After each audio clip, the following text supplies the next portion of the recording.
Sir ఏదైతే cinema సంబంధిత కేదార్ అనే నిర్మాత ముంబైలో చనిపోయారు. దాన్ని రేవంత్ రెడ్డి కూడా మాట్లాడిన దృశ్యాలు కనబడతా ఉన్నాయి. కేటీఆర్ వల్లనే చనిపోయారు అన్నట్టు కూడా తెలుస్తూ ఉంది. అసలు ఎలా చూస్తూ ఉన్న సినిమా ఇండస్ట్రీలో ఈ కేసుని? దుబాయ్లో అనుకుంటానండి. కేదార్ దుబాయ్లో చనిపోయాడు. దుబాయ్లో ఆరోగ్య కారణాల దృష్ట్యా చనిపోయడం కొంతమంది, పార్టీలో షుగర్ ఎక్కువ, మనం డ్రగ్స్ ఎక్కువైపోయి చనిపోయడం కొంతమంది, ఏదో రూమర్స్ ఉన్నాయి. అఫీషియల్గా ఏది కూడా అనౌన్స్ చేయలేదు. కనుక దాంట్లో చనిపోయారు. ఇంతకుముందు ఆయన రాడిషన్ బ్లూలో కేసులో రిజిస్టర్లో ఉన్నాడు. అలాగే బంజారాస్ పిఎస్లో కేసు రిజిస్టర్లో ఉన్నాడు. రాడిషన్ బ్లూ అనేది ఆయన అండర్లో నడిచేది. కొంత ఉండే రాజకీయ నాయకులతోని, సినిమా వాళ్ళతోని మంచి సంబంధాలు ఉన్నాయని మాత్రం తెలుసు. అంతే తప్ప మా సినిమాలో గమ్ గమ్ గణేష్ ఒక సినిమా తీశాడు. సినిమా వాళ్ళతో మాత్రం ఎక్కువ సంబంధాలు ఉన్నాయి. అదే చెప్పే కదా, సినిమా వాళ్ళతో ఎక్కువ సంబంధాలు ఉన్నాయి. కొన్ని డబ్బుతో ఉండేవి కావు.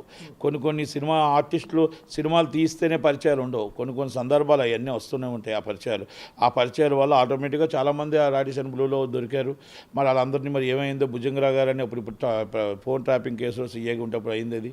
మరి ఆయన మీద ఎందుకు మరి ఆ కేసు రీఓపెన్ చేయలేదు, ఎందుకు మరి వాళ్ళ మీద ఇన్వెస్టిగేషన్ చేయలేదు, ఇవన్నీ కూడా ఇన్వెస్టిగేషన్ ఇప్పుడు గవర్నమెంట్ ఉంది. అలాగే గతంలో జరిగిన డ్రగ్స్ కేసులో ఎందుకు మూసేశారు, క్లీన్ చిట్ ఇచ్చారు. అలాగే మొత్తం టోటల్గా రాడిషన్ బ్లూలో ఎంతమంది అరెస్ట్ అయ్యారు, ఎంతమంది ఎందుకు వదిలేశారు, ఈయనకి కేదార్ గారిని ఎందుకు వదిలేశారు, ఎలా చనిపోయాడు, అలాగే రాజలింగం ఎలా చనిపోయాడు, సంజీవ్ గారు ఎలా చనిపోయారు, ఒక సిట్ ఏర్పాటు చేసి మొత్తం సీరియస్గా యాక్షన్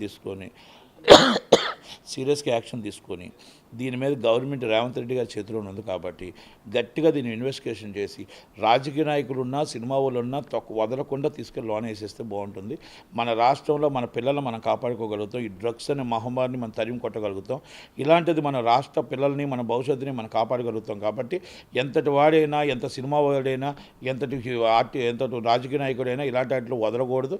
దయచేసి ఇన్వెస్టిగేషన్ పూర్తిగా సుమోటోగా తీసుకొని దీన్ని ఇన్వెస్టిగేషన్ చేసి బంజారాస్ కేసు రాడిషన్ బ్లూలో మనం గతంలో తీస్తే దాంట్లో ఎవరెవరు ఉన్నారు, ఇన్ని స్నేహితులు ఎవరు, మొత్తం ఆరా తీస్తే దాంట్లో సినిమా వాళ్ళు ఎవరు ఉన్నారు, రాజకీయ నాయకులు ఎవరు వస్తుంది తప్ప మనం టీవీలో మాట్లాడుకుంటే ఏమొస్తుంది. గట్టిగా ఇన్వెస్టిగేషన్ మాత్రం సీరియస్గా ఆయన చేతిలో ఉంది కాబట్టి ఆయన సీరియస్ ఇన్వెస్టిగేషన్ అంటే సిట్ వేస్తే బాగుంటుందని నా ఉద్దేశం. కేదార్ గారు మీకు ఏమైనా పరిచయం ఇట్లా ఏమన్నా ఉందా? నాకు పరిచయం లేదు. అంటే మాకు చెప్తాను కదా, సినిమా నిర్మాతలకు పరిచయం ఉండదు, సినిమా తీసే నిర్మాతలకు పరిచయం ఉండదు. అదొక డిఫరెంట్. కొంతమంది సినిమాలు తీస్తారు, ఆ ఒక్క సినిమా తీసినాడే మొత్తం అందరితో పెద్ద హీరోలతో పరిచయాలు ఉంటాయి. అదంతా చీకటి కోణం. అది డైరెక్ట్గా సినిమా తీసే నిర్మాతలు అరవింద్ గారు, ఈ కేఎల్ నారాయణ గారు, ఈ సురేష్ బాబు గారు, ఇవన్నీ ఒక డిఫరెంట్. ఇవన్నీ ఒక చీకటి కోణం. ఆ చీకటి కోణంలో అది డబ్బుతో జరగవు, కొన్ని జరుగుతూ ఉంటాయి. అవన్నీ ఫ్రెండ్షిప్లు వేరు. అది బ్రో ఫ్రెండ్షిప్ నుంచి స్టార్ట్ అవుతాయి. అవన్నీ ఫ్రెండ్షిప్ అవుతాయి. సినిమా తీయాల్సిన అవసరం లే, డబ్బు ఉండాల్సిన అవసరం లే. దానికి అన్నింటిలో ఒక చీకటి కోణం ఉంటుంది కాబట్టి దానికోసం మనం పెద్దగా పట్టించుకోవాల్సిన అవసరం లేదు. దాంట్లో ఒక డిఫరెంట్ ఫ్రెండ్స్ అందరూ పెద్ద హీరోలు ఉండొచ్చు, కానీ దాంట్లో వేరు, ఇది వేరు. ఇదేంటంటే నిజంగా సినిమా తీసే మాకు ఇల్లు ఆఫీసు తప్ప నాకు ఇంకొకటి తెలియదు కాబట్టి మాకు అంత అవగాహన లేదు, ఆయనతో పరిచయం లేదు.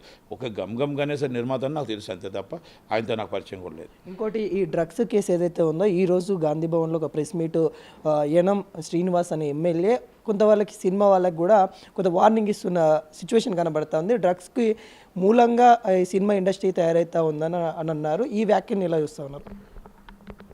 అది తప్పైతే మా వాళ్ళు సినిమా వాళ్ళు ఇమ్మీడియట్లీ ప్రెస్ మీట్ పెట్టి ఖండించాలి. ఆ ఖండించే ధైర్యం మా వాళ్ళకి లేదు కాబట్టి వాళ్ళు చెప్పిందే నిజమవుద్ది అంతే. అంటే డ్రగ్స్కి మూలంగా సినిమా ఇండస్ట్రీ తయారవుతుందని దాంట్లో ఎటువంటి వాస్తవాలు ఉన్నాయంటారు? నేను అందుకే అంటున్నాను కదా, మా వాళ్ళు తప్పు లేదు అంటప్పుడు మా వాళ్ళు సినిమా ప్రెస్ మీట్ పెట్టి ఖండించాలి. అది ఖండించే ధైర్యం వాళ్ళకి లేదు కాబట్టి అది నిజమనే జనాలు అనుకుంటారు అంతే. ఇంకోటి, రాజమౌళి మీద వి శ్రీనివాస్ అనేటనే ఒక ఆయన సంచలన ఆరోపణలు చేస్తూ ఉన్నారు. తను ఆత్మహత్య చేసుకోవడానికి వెళ్తున్నాను అన్నట్టు కూడా వీడియోలో ఇస్తున్నారు. ఏం చెప్తారు ఆ వీడియో గురించి? చూస్తే ఉంటారు అనుకుంటారు. ఏమండి, ఇప్పుడు ఆ వీడియో చూశాను రాజమౌళి గారి కోసం.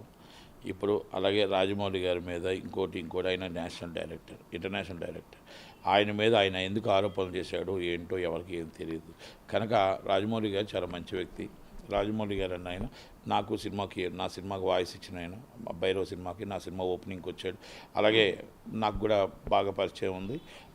త్రిబుల్ టికెట్లు అప్పుడు కూడా మేము కలిసి పనిచేసుకున్నాం, ఇవన్నీ ఉన్నాయి. నేనేమంటున్నానంటే, రాజమౌళి గారా లేకపోతే ఇంకో ఆయన ఇచ్చినది మరణ వాంగ్మూలం అన్నాడు. అది మరణ వాంగ్మూలం పోలీసులు ఇమ్మీడియట్లీ దాన్ని ముందు ఆయన ఆపి ఆయన నిజాలు ఏంటో తేల్చి ఎందుకంటే ఒక ఇంటర్నేషనల్ డైరెక్టర్ మీద ఇలాగ అబాండాలు వేయడం కరెక్ట్ కాదు. అది నిజమైతే ఇమీడియట్లీ ఇన్వెస్టిగేషన్ చేసి ఎవరి తప్పు ఏంటని తేల్చాల్సిన బాధ్యత ఒకటి ఉంది. ఎందుకంటే యాక్చువల్గా మనం వీడియో పెద్దగా పట్టించుకోవాల్సిన అవసరం లేకపోను. అది మరణ వామ్మలు అనడం అనేది ఇమీడియట్లీ ఇన్వెస్టిగేషన్ పోలీసులు చేయలేదు. కన్సర్న్ పిఎస్ ఎక్కడుందో, ఆయన ఇల్లు ఎక్కడుందో ఇమీడియట్లీ పిఎస్ తీసుకొని ఆయన ముందు అరెస్ట్ చేసి ఆ ఇన్వెస్టిగేషన్ చేసి ఎవరి తప్పు ఏదని తేల్చాలి. ఎవరైనా చట్టానికి అతిథులు కాదు. ఇంకోటి రాజమౌళి గారు వేధిస్తూ ఉన్నారన్నట్టు కూడా చెప్తాను. మీకు రాజమౌళి గారు దగ్గరగా ఫ్రెండ్స్గా ఉంటారు కాబట్టి అసలు నిజంగా అలా వేధించే తత్వం ఉందని అంటారా? అంటే నేను ఒకటండి, ఆ టైప్ ఆఫ్ ఆయన కాదు. రెండోది నేను ఏమంటానంటే ఏదైనా మనం ఎవరు చెప్పాలి, వాళ్ళు ఫ్రెండ్స్ అంటున్నారు, ఆ 30 సంవత్సరాల ఫ్రెండ్ అంటున్నాడు.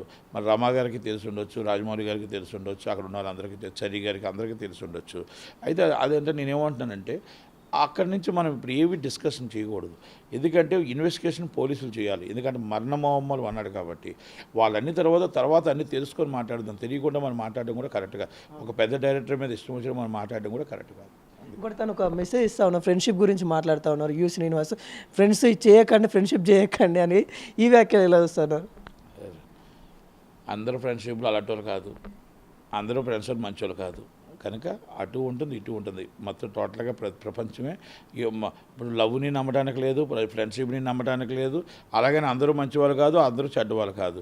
దయచేసి అన్నీ కూడా మన జాగ్రత్తలో మన జాగ్రత్తలో మనం ఉంటే ఏదీ కాదు. మనమే మోసపోతే మనం మోసపోతాం కాబట్టి నమ్మి మోసపోయినట్టు అవుతుంది కాబట్టి అంతే. Thank you.